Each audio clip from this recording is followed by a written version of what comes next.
Welcome back, listeners. So, Josh, in the first segment, we just kind of gave a general update of what we're seeing trend-wise across the board in corn and soybeans. But as we move into segment 2 here, we did just want to take some time to spend a little bit on the soybean side of things. A lot of attention around soybeans right now, just with some of the new dicamba guidance coming out.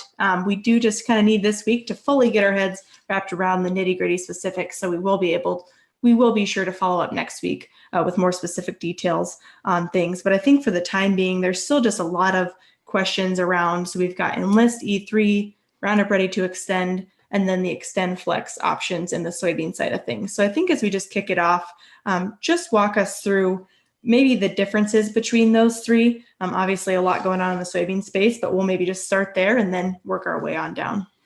Yeah, so just there can be some confusion. Enlist Extend sounds a lot alike. And when I'm talking with producers, sometimes there can be a little bit of confusion around that. So Roundup Ready to Extend, Allie, we've had a lot of soybeans. Roundup Ready to Extends planted across southeast Minnesota. Herbicide tolerance there is dicamba and glyphosate. When we look at Roundup Ready to Extend Flex, which that's new coming, then we'll get into Enlist. That's going to be so the Roundup Ready to Extend Flex would be dicamba, glyphosate, and glufosinate, which is Liberty.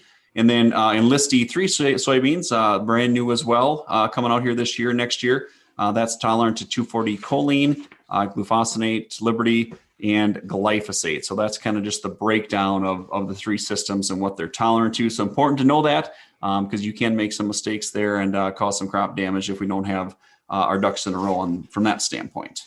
Yeah, so obviously a lot. Yeah, go ahead, Allie. I was just going to say, obviously, a lot of different options there. But I think the beauty of having options is that you then get to determine what's the best options across my acres in terms of what are my needs to meet my expectations across my acres. So maybe just digging in a little bit more between the two here, Josh. Yeah, so I think, just when you compare these two, there's a lot of things to compare, Allie. One thing that comes up every winter, if you are spraying dicamba, there's a lot of federal restricted use. There's some training you got to do. So if you are spraying dicamba in an Extend or Extend Flex system, that training will continue. Where when you're using an Enlist 2,4-D herbicide system, not a federal restricted use pesticide, and not something you're going to have additional training in the off season to get certified to make applications of the Enlist system. Allie, one thing that comes up a lot, and this is really frustrating, is kind of the time of day application limitations, and maybe some of those calendar dates. We'll maybe kind of cover those hand in hand. Yeah, so if we just start with the time of day application limitations, you look at on the dicamba side of things, you are going to be a little bit more mindful of those application windows, only an hour after sunrise to 2 hours before sunset versus no limitations on the Enlist side of things. Now, certainly in terms of hours of the day that are best suited to spray might be dependent on some of your tank mix partners there, but overall, no.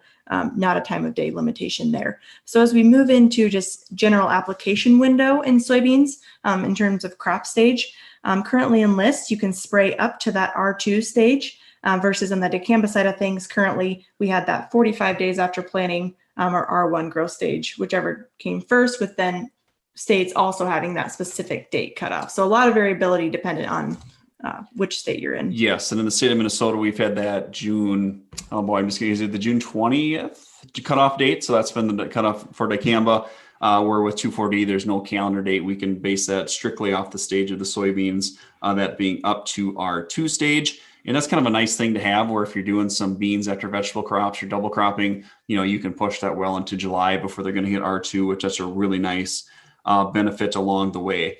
So one thing, this is kind of big, Allie, the ability to tank mix dicamba or 2,4-D with glufosinate, which is Liberty. You just want to kind of walk through the do's and don'ts with that situation? Yeah, so on the Enlist side of things, if you're using the Enlist One product, you are able to use qualified glufosinate products as a tank mix partner, as well as the Liberty herbicide as a mix partner with that Enlist One. So a lot of different options in terms of your weed control from the Enlist side of things. On the dicamba side of the weed control, there aren't any glufosinate tank mix partners available with dicamba, just the straight Roundup Ready to Extend beans. Now, certainly you look at bringing in the Roundup Ready to Extend Flex option, you'd have your dicamba and Liberty option available. Yeah, and that really boils down to the compatibility of 2,4-D and AMS. So 2,4-D choline, you can add dry AMS to dicamba, you can't, because we lose a lot of the drift control or the volatility control attributes of those dicamba formulations. When you think about it, you might be asking the question, why would I ever want to tank mix 2,4-D choline with Liberty? And the one thing we've noticed that in some situations, if we get into some bad weather or if the water hemps just get a little bigger than we'd like to have, that's a situation that you can tank mix 2,4-D with Liberty. And that's been a combination that's been really strong on knocking down some water hemps that gets just a little bit bigger on us. And that's something we'll talk a little bit more at some of our winter meetings as well, Allie. And then the other thing too, Allie, this is kind of important when you think about things that are downwind and sensitive crops. So when you think about soybeans, that is a sensitive crop to dicamba.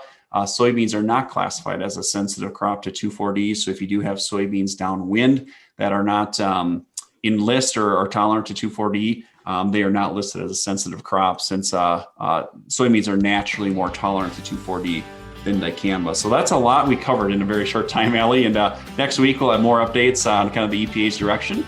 And if you got any questions, don't be shy to let us know.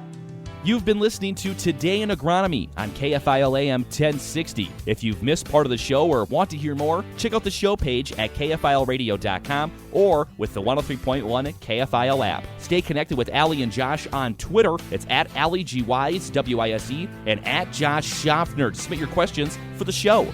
Tune in next Wednesday for the next Today in Agronomy on KFIL AM 1060. We'll see you at 11 a.m.